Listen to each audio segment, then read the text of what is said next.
안녕하십니까, 김정일입니다. 오늘은 규정의 감별 진단 파트 3가 되겠습니다. 그래서 오늘 강의할 내용은 비발치 교정 치료에서 공간을 얻는 방법에 대해서 얘기하도록 하겠습니다. 다음은 제가 공간을 체크할 때 공간을 어떻게 얻는지 체크하는 양식이 되겠습니다. 필요로 하는 아치 랭스가 있을 거고, 우리는 이러한 공간을 어딘가에서 얻어야만 되겠습니다.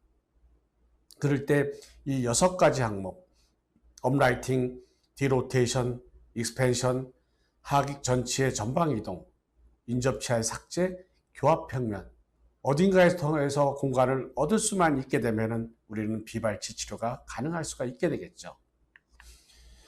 그래서 첫 번째 1-1이 업라이팅이 되겠습니다. 이는 주로 모델 분석을 통해서 얻을 수가 있게 됩니다. 그래서 기본적으로 이와 같이 근심 경사도되어 있는 치아는 직립을 통해서 공간을 얻을 수가 있고, 이와 같이 5도 직립을 함으로써 1.5mm 공간을 얻을 수가 있다고 얘기를 합니다. 이럴 때 A번처럼 플랫한 커브 오브 스피, 치아가 직립된 위치가 되는 경우에 후방 이동하는 경우에는 한계가 있을 것입니다. 이에 반해 이와 같이 근심 경사도가 된 딥 커브 오브 스피를 가지고 있는 경우에 있어서는 근심 경사도 된 치아를 직립을 통해서 우리는 공간을 얻을 수가 있을 것입니다. 이와 같이 딥 커브 오브 스피가 있는 경우에 누구나 다 이것을 평탄하게 레벨링을 합니다. 어떤 사람은 빨간색처럼 이와 같이 레벨링 할 수가 있고, 어떤 사람은 파란색처럼 레벨링 할 수가 있습니다. 이런 경우에 커브 오브 스피가 심했던 경우에는 두 중에 모두 다 펴져 있는 상태가 되겠죠. 과연 여러분들은 어떻게 이와 같은 딥 커브 오브 스피를 평탄하게 할 수 원하십니까? 묘에서는 주로 파란색처럼 하기를 원하게 되는 것이에요. 기본적으로 묘는 이와 같이 인접치아 사이에 엘루프를 부여한 것이 되겠습니다. 그래서 비발치 증리에 있어서는 루프가 5개가 있게 되고, 소구치 발치 증리에 있어서는 4개가 있게 됩니다. 그럴 때 이와 같이 두 번째 루프부터 5도 정도씩 팁백 액티베이션을 주게 됩니다. 그래서 마지막 루프에 있어서는 20도가 들어가게 됩니다. 그래서 비발치 증리에 있어서는 이와 같이 6mm 정도, 편측당 6mm 공간을 얻을 수가 있게 되는 것이에요. 또한 소구치 발치 증리에 있어서는 이와 같이 치아가 발치 공간을 메꾼다 하더라도 근심으로 쓰러질 수가 있습니다. 그렇게 된다 하더라도 4.5mm 정도, 즉 15도를 통해서 4.5mm 공간을 얻을 수가 있게 되는 것입니다. 1-2는 구치의 원심 이동이 되겠습니다. 이는 모델 분석을 통해서 우리는 정확하게 알 수가 있게 됩니다. 상하계 6번의 메조바칼 커스프는 하하계 6번의 바칼 그루브랑 위치를 하게 됩니다. 이와 같이 하하계 앞으로 나와 있는 경우가 클래스 3고, 그 다음에 하하계와 같이 후방 위치된 경우가 클래스 2게 되겠습니다. 특히 풀 클래스 2인 경우에 있어서는 상하계 6번의 메조바칼 커스프가 하악보다 더 근심 위치하게 되는 경우가 되겠죠. 이런 경우에 있어서는 6mm 후방 이동을 통해서 공간을 6mm 정도 얻을 수가 있게 되는 것입니다. 이에 반해 헬프 클래스 2, 헬프 클래스 3인 경우에 있어서는 이와 같이 3mm의 공간을 얻을 수가 있게 되는 것입니다. 그 다음에 1-3은 포스테리어 어베이러블 스페이스가 됩니다. 이 스페이스는 하악 제2대구치의 디스탈 서피스에서 하악 레이무스의 엔테리어 보도까지의 거리를 평가를 합니다. 이는 주로 셋 분석, 그 다음에 파노라마 분석을 통해서 우리는 평가를 할 수가 있게 되겠죠. A번, B번, C번, D번 이와 같은 상태가 있습니다. B번, C번 같은 경우에는 제3대구치가 맹출하거나 아니면 매복이 될 수가 있습니다. 그런 경우에 이와 같이 포스테리어 어베이러블 스페이스가 충분한 경우를 볼 수가 있게 돼요. 이런 경우에는 맹출된 또는 매복된 제3대구치의 발치를 통해서 우리는 공간을 얻을 수가 있을 것입니다. 그런데 D번을 보겠습니다. D번인 경우에 있어서는 포스테리어 어베이러블 스페이스가 부족하게 됩니다.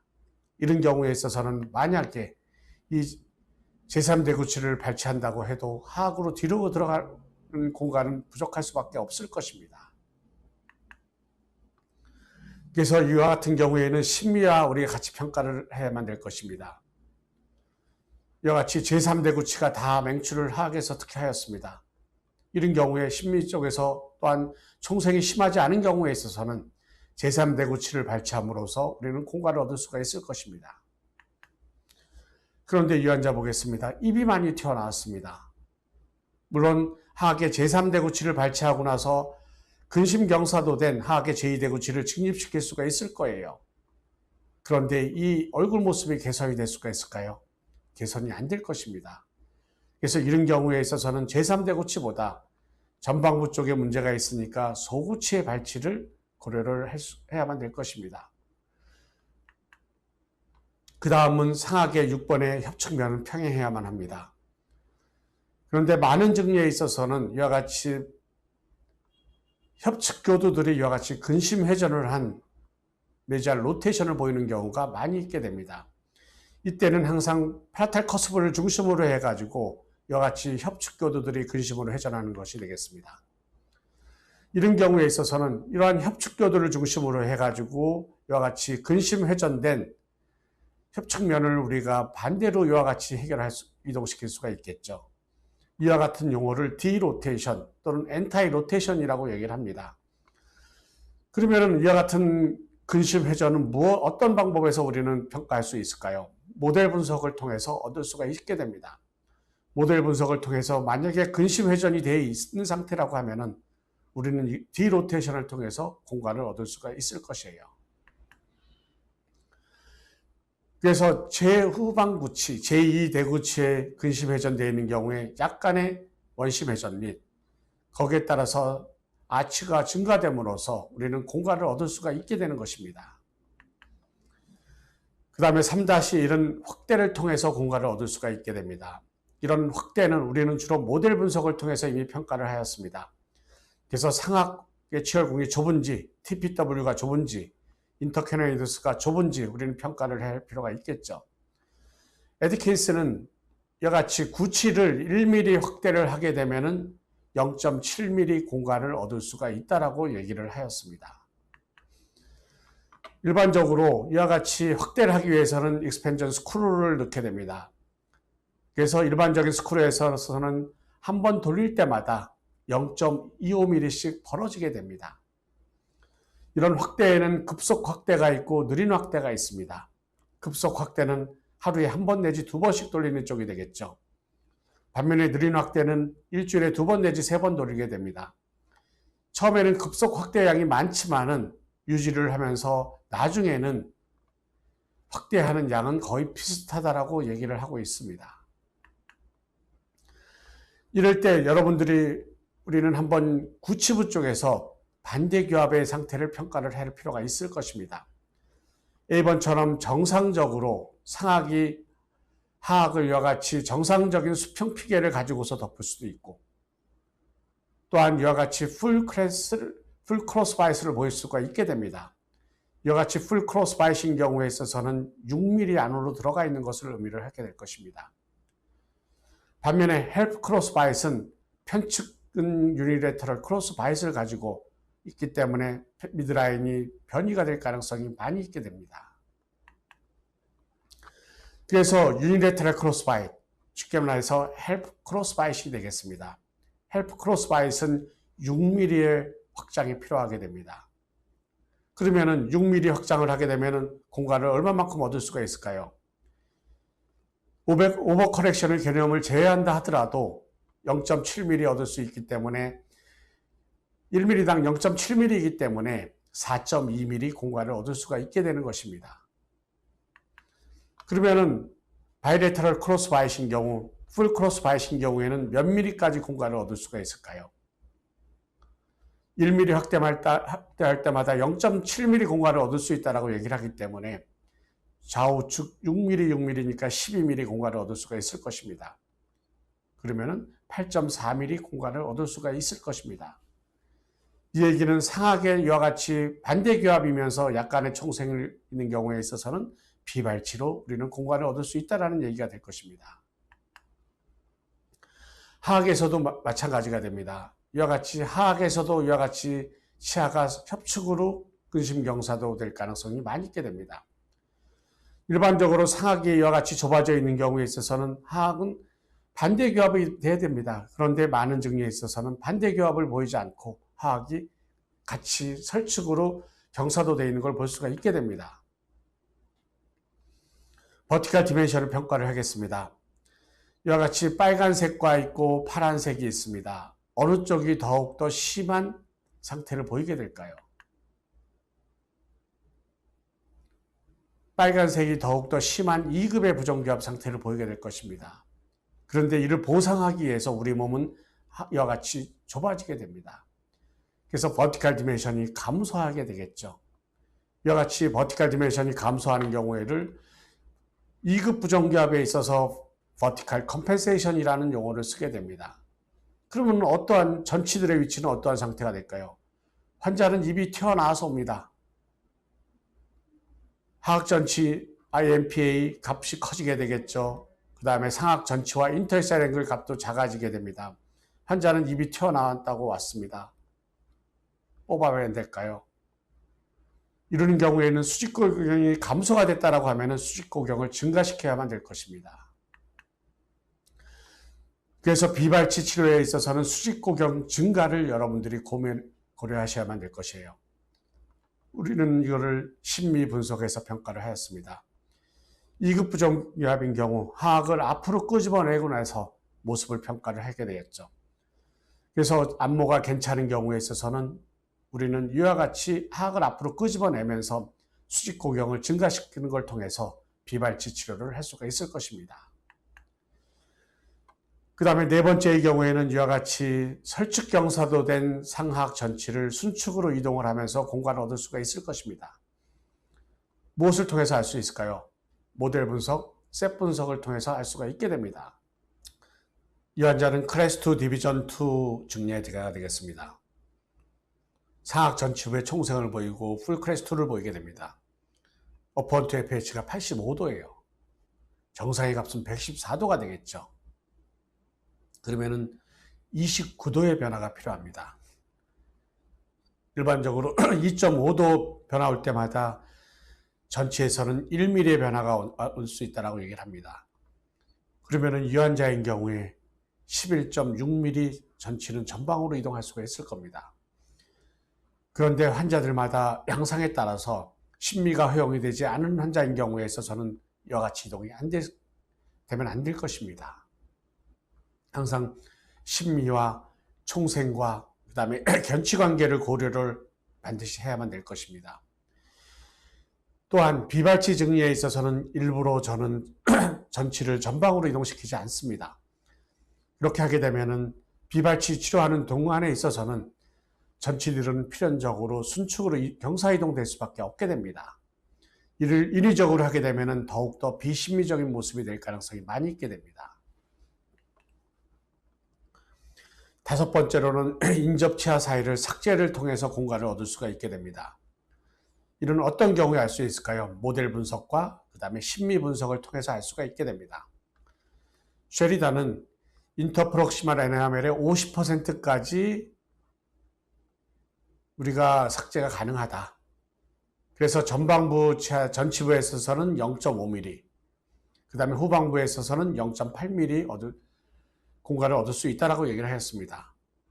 만약에 이와 같이 3번과 3번까지 인접치아 사이를 삭제하면 2.5mm 공간을 얻을 수가 있을 것이고 제1소우치 근심까지 하게 되면 4.1mm, 그 다음에 5번의 근심까지 하게 되면 5.7mm, 6번의 근심까지 하게 되면 7.6mm 공간을 얻을 수 있을 것입니다. 여섯 번째로는 교합 평면의 변화를 통해서 공간을 얻을 수가 있게 됩니다. 이런 교합 평면은 셋 분석을 통해서 우리가 알 수가 있게 됩니다. 처음에 교합이 이와 같이 헬프 클래스 2의 상태를 보이게 됩니다. 치아를 이동하기 위해서는 3mm의 치아 이동이 필요할 수가 있겠죠. 3mm를 상악을 후방 또는 하악을 전방으로 이동시킬 수 있습니다. 이것 외에 또 하나의 방법에 있어서는 교합평면의 경사도를 살짝 줌으로써 이와 같이 1급 관계를 얻을 수가 있게 됩니다. 이때 3mm인 경우에는 6도의 변화가 필요할 수가 있게 됩니다. 이는 브라운이 얘기를 하였습니다. 교합평면과 치성교합과의 관계를 평가를 하였죠. 그래서 1도의 교합평면의 변화는 교합관계 0.5mm의 교합관계의 변화를 야기할 수가 있다. 그래서 아까 얘기했듯이 3mm 교합관계의 변화를 위해서는 우리가 6도의 교합평면의 변화를 얻으면 얻을 수가 있게 됩니다. 이거는 어떠한 의미가 있을까요? 이와 같이 풀크레스트인 경우가 있습니다. 기존 교정에서는 이와 같이 풀크레스트인 경우에 미니스크류 등을 사용해서 최대한 뒤로 늘려고 합니다. 그래서 6mm 상악을 전체를 다 뒤로 밀면서 1급을 마치려고 하겠죠. 그런데 임상에서는 이와 같이 6mm를 다 이동하는 게 쉽지가 않게 됩니다. 그럼 어떻게 치료를 해야 될까요? 묘에서는 이를 헬프 클래스 2까지 만들어줍니다. 이와 같이 3mm 이동하는 것은 크게 어렵지 않습니다. 그 상태에서 교합평면 6도의 변화를 주게 되면 우리는 1급 관계를 쉽게 얻을 수가 있게 됩니다. 그러면 이와 같이 2급인 경우에 있어서는 교합평면이 또한 같이 평가를 해서 만약에 스티프한 경우에는 반시계 방향으로 해주면 되고 플랫하게 경우에는 약간 시계 방향으로 변화를 시켜주게 되면 우리는 쉽게 1급 관계를 얻을 수 있게 되는 것입니다.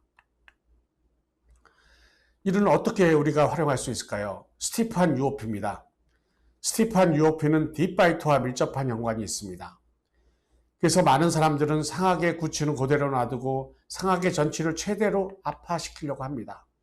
압화되는 양이 상당히 많겠죠. 또 어떤 증례에는 C번처럼 상악 전치 위치는 그대로 놔두고 상악의 구치를 정출시키려고 합니다. 그런데 많은 증례에 있어서는 이와 같이 B번처럼 상악의 구치는 정출을 허용을 하고 하악의 전치는 압화를 합니다.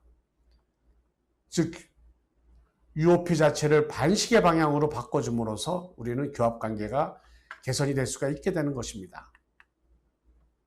그래서 이런 스티프한 UOP인 경우에 주로 사용하는 장치는 인트루전 아치가 되겠습니다. 그래서 묘에서 사용하는 인트루전 아치는 더블 아치웨어가 돼요. 메인 아치웨어가 있습니다. 그 다음에 전치부에 섹셔널 아치웨어가 있어요. 그래서 상악 전치는 압화를 시키고 상악 구치는 이와 같은 정치출을 허용을 하는 것입니다. 이로 인해 스티프한 UOP가 평탄하게 바뀔 수가 있게 됩니다. UOP가 16도로 스티프합니다. 노멀 UOP는 10도입니다. 6도의 차이가 있습니다.